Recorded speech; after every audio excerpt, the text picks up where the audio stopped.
సౌందర్యలహరిలోని 32వ శ్లోకము. శివశక్తి కామః క్షితిరధరవిసీతకిరణః స్మరోహంసశక్ర స్తదనుచ పరామారహరయః అమీహృల్లేఖాభిస్తిస్రుభిరవసానేషు ఘటితాః భజంతే వర్ణాస్తే తవ జనని నామావయవతాం. అనువాద శ్లోకము. అగ్ని సూర్య సోమ మండలాత్మ సంకేత అక్షరములు 12 కడన హ్రీంకారము అమరముగ నమర పంచదశాక్షరిగ నలరు అక్షయ మంత్రమై ఓ సర్వేశ్వరుని సతీ అలరి శివశక్తి మన్మద క్షితిశక్తులును అర్కేందు మన్మద హంసేంద్రుల శక్తులును అమ్మ పరాశక్తి అంగజ హరిశక్తులును అనంతముగ నైక్యమై జపించి తరించ. తాత్పర్యము. ఈ శ్లోకములో పంచదశాక్షరి మంత్రస్వరూపమును వర్ణిస్తున్నారు. ఓ సర్వేశ్వరుని సతీ అలరి శివశక్తి మన్మథ క్షితి శక్తులును అనగా అమ్మా సర్వేశ్వరుని రాణి శివ శక్తి మన్మథ క్షితి. క్షితి అంటే భూమి. ఈ 4 శక్తులు అర్కేందు మన్మథ హంసేంద్రుల శక్తులును అనగా అర్కేందు అర్క ప్లస్ ఇందు. అర్కుడు అంటే సూర్యుడు, ఇందు అంటే చంద్రుడు, మన్మధుడు, హంసేంద్రులు హంస ప్లస్ ఇంద్రులు. హంస అంటే సూర్యుడు, ఇంద్రుడు. అర్క ఇందు మన్మథ హంస ఇంద్రులు ఈ 5 శక్తులు. అమ్మ పరాశక్తి అంగజ హరిశక్తులును అనగా అమ్మ యొక్క శక్తి. అంగజ అంటే మన్మథుడు, హరి అంటే విష్ణువు.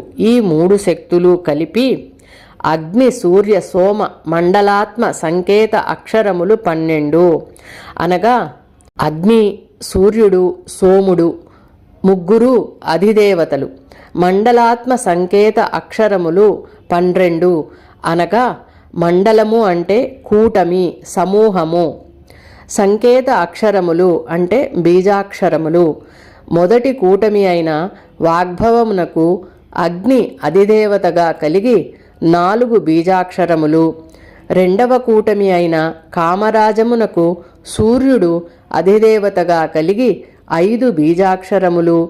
మూడవ కూటమి అయిన శక్తి కూటమికి సోముడు అధిదేవతగా కలిగి 3 బీజాక్షరములు. మొత్తము 12. కడన హ్రీంకారము అమరముగ నమర అనగా కడన అంటే చివరన. అంటే ప్రతి కూటమి అక్షరముల చివరన హ్రీం అను బీజాక్షరమును అమరముగ నమర అంటే మహా తేజోవంతముగా అమర్చితే పంచదశాక్షరిగా నలరు అక్షయ మంత్రమై అనంతముగా నైక్యమై జపించి తరించ అనగా పంచదశాక్షరి అంటే 15 అక్షరములు. అక్షయము అంటే శాశ్వతమైనది, అనంతము అంటే మోక్షము. నిన్ను జపించి తరించటానికి నీలో ఐక్యమవటానికి ఈ 15 అక్షరములు శాశ్వత మంత్రమై విరాజిల్లుతున్నది తల్లి. ఈ 15 అక్షరముల శబ్ద తరంగముల సముదాయమే నీ రూప ఆకృతి. ఆ అక్షరములే నీ నామ అవయవములు అమ్మా. మంత్రము అంటే కొన్ని వర్ణముల కలయిక. వర్ణములు అంటే అక్షరములు. ఒక్కొక్క అక్షరానికి ఒక్కొక్క దేవత ఉంటుంది. ఒక్కొక్క మంత్రానికి ఒక్కొక్క దేవత ఉంటుంది. దేవతల యొక్క సూక్ష్మ రూపమే మంత్రము. వర్ణమాలలోని అక్షరములలో సృష్టి నిర్మాణ శక్తి దాగి ఉన్నదని, భిన్న వర్ణాల కలయికతో మంత్రములోని అక్షరములను ఉచ్చరించినప్పుడు శబ్ద తరంగముల ద్వారా ఏర్పడిన నాదమునకు శక్తి ఉత్పన్నమయ్యి మంత్రమునకు అఖండ శక్తి కలుగుతుందని నమ్మి సాధన ద్వారా సాధకులు అమ్మ పాదాల పరాగ రేణువులలో మమేకమయ్యే విధంగా జ్ఞానం పొందుతారు. అమ్మ యొక్క అనేక మంత్రాలలో పంచదశాక్షరి మంత్రము విశేషమైనది. అక్షరాలలో శక్తి దాగి ఉన్నట్లే మానవ శరీరంలో యోగ చక్రాలలో శక్తి దాగి ఉంది. మనలో దాగి ఉన్న శక్తి బాహ్యంగా మంత్రము ద్వారా మనం ఉచ్చరించే భాషలోని నాదశక్తి ప్రపంచాన్ని నడిపిస్తుంది.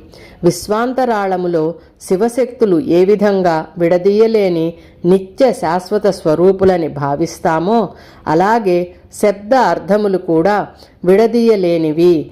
కనుక మంత్రములోని వర్ణములను శబ్దార్థములకు అనుగుణంగా నాద రూపంలో అమ్మను ప్రార్థించవలెను.